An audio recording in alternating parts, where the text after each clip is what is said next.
প্রথমে বলে রাখি, নেকড়েরা দল বেঁধে বাস করে। এদের দলকে ইংরেজিতে বলে প্যাক। নেকড়েরা হলো মাংসশায়ী প্রাণী। এরা সাধারণত হিংস্র প্রাণীর মতো শিকার করে জীবনযাপন পুনরায় বিশিষ্ট করে থাকে। নেকড়ের একটি দল যখন চিৎকার করে তখন 10 মাইল দূর থেকে শোনা যায়।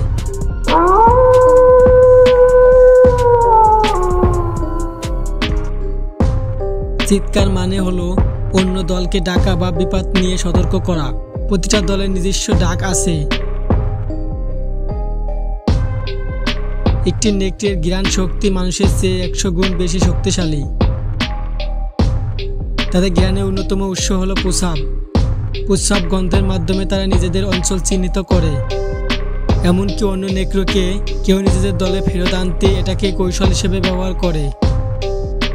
একটি নেকড়ে সাধারণত 6 থেকে 7 বছর বাঁচে। বাচ্চা নেকড়ে কমপক্ষে 2 বছর ধরে তাদের বাবা মায়ের সঙ্গে দলে থাকে। এরপর কেউ কেউ অন্য দলে যোগ দেয়, কেউ বা নিজেদের দলে থেকে যায়। অন্য দলে যোগ দেওয়ার ফলে তারা মা বাবার কাছ থেকে দূরে সরে যায়।